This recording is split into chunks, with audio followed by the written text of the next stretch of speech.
Okay, so we're going to be talking about ratios and proportions, and I want to deal with ratios first. When I'm talking about ratios, what I mean is a comparison between two different things. So we're comparing like two different quantities or amounts. So let's say, for example, we have a crowd of 35 people, and I want to compare the ratio of women to men. And let's say, for example, in this case, my ratio would be 1 to 4. Okay, so what that basically means is that for every one woman, there are 4 men.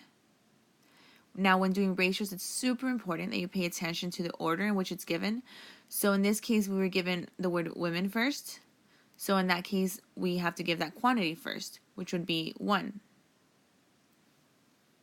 Had they given it to us the other way around and told us men to women, then the number of men would go first, which in this case would be 4, and then women would be next, and it would be 2-1. Okay, now when writing ratios, it's not always written as 1 to 4, like with the word 2. That is one of the ways, but there are also other ones. For example, you could write it with a colon, right? That would be 1 to 4. Or you can also write it kind of like as a fraction, 1 to 4. Okay, given a pair of numbers, you should be able to write the ratio, no matter what. Let's say, for example, here, there are 16 ducks and 9 geese in the pond. Express the ratio of geese to ducks. So because the word geese goes first, the number goes first. And then ducks, we know that there's 16. And you can write it like this, you can write it like this, or you can just write it as a fraction, 9 to 16. Okay, now let's do another example. Same story, but in this case, I want you to do ducks to geese. So think about it. Ducks comes first, right? So in that case, 16 would come first. And then we do 2 geese. Geese, there's 9. So we know it's 16 to 9. We could write it like this. And finally, we can write it like this. Okay. Now, I want to bring in proportions. Okay? And proportions are basically two ratios that are set equal to each other. So I know this is going to look fancy-smancy, but just bear with me. So this is one ratio, right? And this is another. What we're basically saying is that whatever relationship A and B have is the same relationship between C and D. So we would say it A is to B as C is to D. A is to B, that's what that looks like, is the same as whatever C is to D. Okay. Now, if you have a proportion, then automatically it's kind of like a law. It's just a given that in a proportion, the cross products are always equal. Now, what this means is basically the little butterfly effect. You've probably done it before, cross multiplication. So what it basically means is whatever I get when I multiply my A and D is the same thing I get when I get my B and C.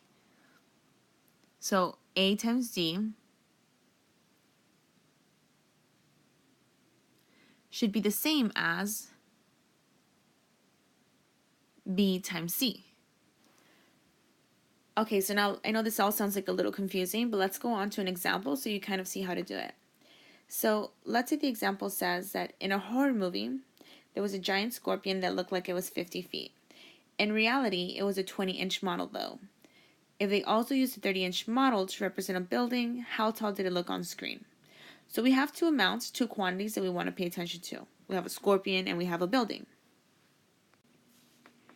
Okay, so let's do our scorpion ratio first. We have 20, right? 20-inch model, and it looked 50 feet on the screen. The 20-inch model will be what it looks like in reality, and the 50 feet will be what it looks like in the movie. Okay, so let's keep it consistent. Reality. Okay, so how tall was the model for the building? and how tall did it look on screen? Okay, so we know that there was a 30-inch model, and 30 inches is going to go up here for building because it has to be on the same side that we used it for scorpion. And they're asking us how tall it looked on screen.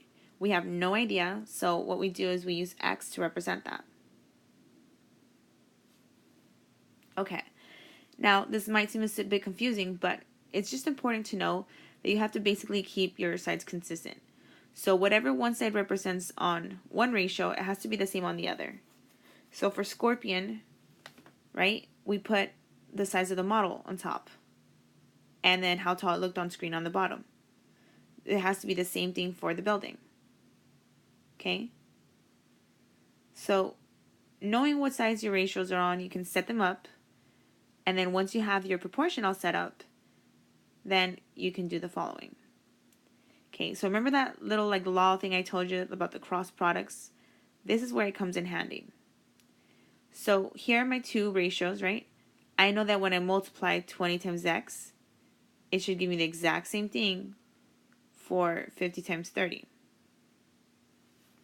Okay, so let's set that up, okay? 20 times x is 20x. Okay, now that has to be the exact same number as my my 50 and my 30.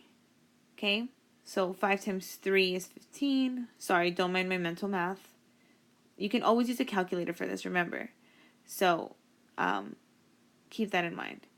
So 20x, you're probably like, okay, what? Now I see a variable, now I'm getting confused. That just basically means 20 times some number is going to give me 1500. So you're like, okay, 20 times a number gave me that. Then can I just divide 1500 by 2 and get that number? In algebra, you just have to do the opposite. So if we multiplied 20 times a number to get 1500, we do the opposite to basically bring it back. So 1500 divided by 20, plug that into a calculator, and you should get 75. Now you ask yourself, okay, what does that number even mean? What is the importance of the 75? Okay, so do you remember how we're missing 75 on the bottom part of the ratio for the building? So what that means is that we have that bottom part, and it tells us that the 30-foot model actually looks 75 feet on screen. Okay, and that's it. You're done with the problem. 75 was your answer.